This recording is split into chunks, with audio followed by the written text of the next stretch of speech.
안녕하십니까. 이번 시간에는 인성교육의 5번째 조건 중 2번째 동굴과 깊이에 대해서 말씀드리도록 하겠습니다.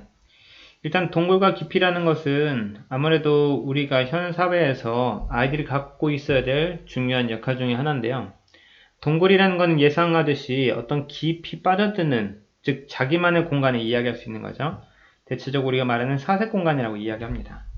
그래서 우리가 보통 이런 학생들 같은 경우를 주변에서 바라봤을 때 가끔 이런 말을 듣곤 하죠. 뭐, 오덕이나 아니면은 덕질한다. 이런 것들을 우리가 이런 동굴에 빠져 있는 약간 자기만의 이제 블랙홀이라는 자기만의 주도적인 생활을 한다라고 이야기를 할 수 있습니다. 근데 우리가 이런 것들에 대한 사고방식을 한편으로는 좀 부정적으로 생각하는 경향이 있어요. 왜냐면은 초등학교, 중학교, 고등학교가 어떤 시스템이나 프로그램이 있고 우리의 패러다임은 성적 위주고 과정 중심이기 때문에 과정을 집중하는 나머지 우리가 한 개인이 좋아하는 것이나 아니면 흥미있는 것을 깊게 만들어주는 그런 환경 자체가 만들어지지 않았거든요. 그래서 오늘의 핵심이 이런 환경 설정에 대한 것이고 우리가 깊이 있는 것들, 즉 우리가 의미 단계, 내가 어떤 한 개인이 남에게 이타성을 가지고 남을 도와주는 단계까지를 가만 생각해 보면 첫 번째 아이들이 어떤 사소한 게임이나 아니면 유튜브 아니면 활동들에 대한 흥미를 갖게 됩니다. 흥미를 갖게 되면서 여러 가지 다양한 흥미를 갖고 있다가 그리고 하는 여러 가지 중에서 자기가 맞는 특정한 부분에 재미를 느끼게 되는 거죠. 재미를 느끼고 이것과 연관돼서 활동을 바깥으로 외부적인 활동을 하거나 아니면 관련된 학원이나 교육기관에 가면서 취미를 갖게 되도록 하죠.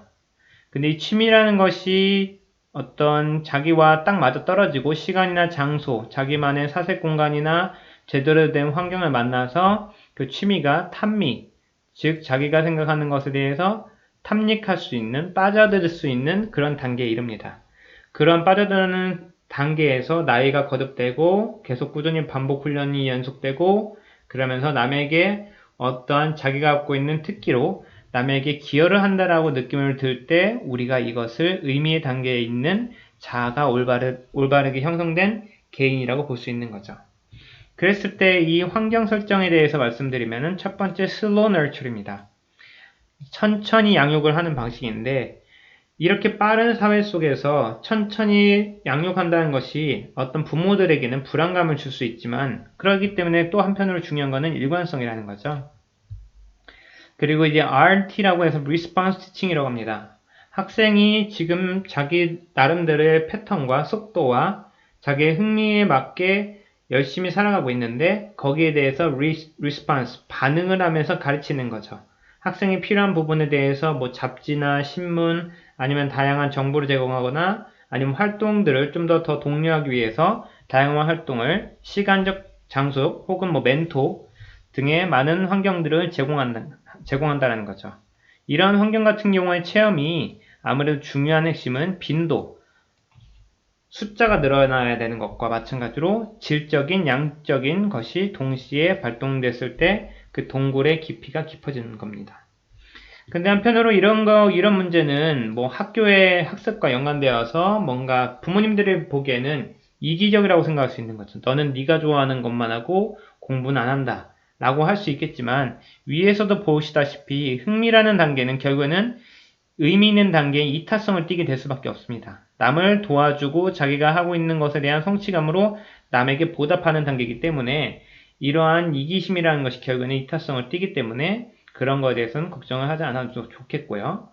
그리고 한 개인이 갖고 있는 집중력과 몰입도가 한 부분에 대해서 상당한 깊이에 이르게 되면은 그 깊이라는 블랙홀에 이제 학교에서 가르치는 뭐 단편적인 지식이나 이러한 학습들을 자기가 갖고 있는 이 영역이라는 이 무의식이나 암묵지 속에다가 아주 쉽게 집어넣고 적용할 수가 있어요. 그래서 뭐 학교에서 공부를 할라치면은 쉽게 할 수 있고 그리고 연구 탐구들이 자기 주도적으로 할 수 있다는 거죠. 그래서 거기서 중요한 거는 동굴에 빠지기 위해서 환경에서 필요한 것이 규칙인데 요즘 아이들 같은 경우에 사전에 휴대폰이나 아니면 시간 관리에 대해서 아니면 수면 관리를 철저하게 교육하지 않았기 때문에 그런 부분에서 아이들이 자기 스스로 집중하는 것, 아니면 자기가 좋아하는 걸 찾는 것들을 방해하는 방해 요소들이 있습니다. 그런 방해 요소를 부모님이 권위적으로 어느 일정 부분에서 규칙을 정해주고, 아무래도 이 규칙이라는 거는 6살 이후 정도쯤 되겠죠? 학생들이 좀 시간에 대한 개념 6살, 7살 정도 했을 때 규칙을 잘 마련했을 경우에 휴대폰 관리로 해서 휴대폰의 사용 용도도 이제 확실히 구분할 수 있도록, 그리고 그 규칙에서 시간 관리, 시간을 확보해줘서 자녀분들이 자기들이 원하는 흥미 단계를 취미를 넘어서 탐미로 가서 의미 단계로 넘어가는 이 단계를 잘 밟도록 도와줘야 됩니다.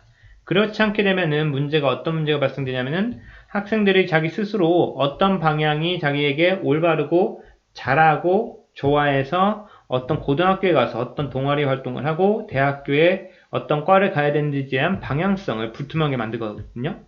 그렇기 때문에 여기서 말하는 동굴과 깊이의 자기주도성적인 활동이 결국에는 나중에 진로랑도 연결된다고 하면 이것을 꼭 환경을 갖춰주도록 도와줘야 되겠죠.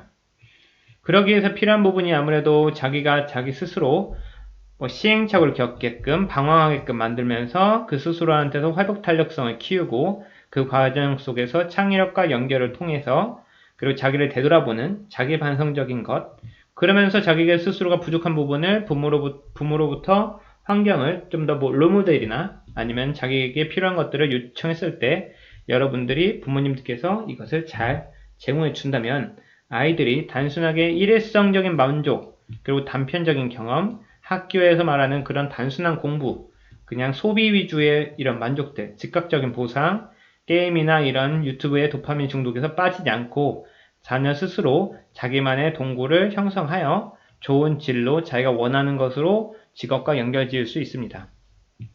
이것을 위해서 가정에서 해야 될 일관성 있는 환경의 지침은 첫 번째, 타인의 조언을 일단 무시하는 게 좋습니다. 그 타인이라고 하는 것은 전문가가 아니고 아이를 충분히 관찰한 객관성을 띈 지식인이 아니고서는 그 타인은 어떤 누구라도 조언이 중요하지 않을 것 같습니다.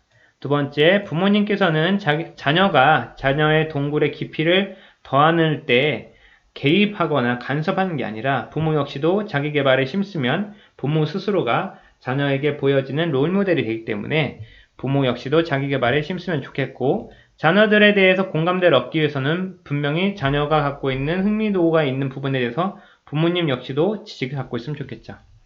그 다음에 재밌었니라는 질문, 즉 학부모님들께서 자녀에게 어떤 질문을 던지냐, 즉 질문의 속성이 자녀가 그러한 게임이든 학습에 대해서 대하는 태도를 만들기 때문에 그러한 것들도 상당히 중요한 역할을 합니다. 그리고 아이가 어렸을 때는 규칙을 잘 준수하게 할 수 있는 것과 환경 설정에서 이렇게 말했던 천천히 양육하는 거, 일관성이나 그런 반응적인 교육을 하기 위해서는 살림이라는 내가 해야 될 일보다는 아이들이랑 함께 놀기, 공감해주기, 소통하기, 이런 부분이 아이들의 동굴을 만들 때 상당히 도움이 되겠죠. 그래서 진정한 의미에서 놀이랑 재미라는 것은 뭐냐면은, 재미라는 것은 시간과 장소를 가리지 않고 재미는 허기를 고려하지 않으며 의도나 목적성을 띠지 않은 순수한 걸 얘기합니다. 이러한 것에 대해서 아이들이 어렸을 때부터 잘 자기 스스로가 뭔가를 주도적으로 해나간다고 하면은 성인이 돼서나 20살이 넘어서 혹은 중고등학교에서 이성적인 두뇌가 충분히 발달됐을 때 자기 스스로 자기만의 길을 개척할 것을 확실합니다. 수고하셨습니다.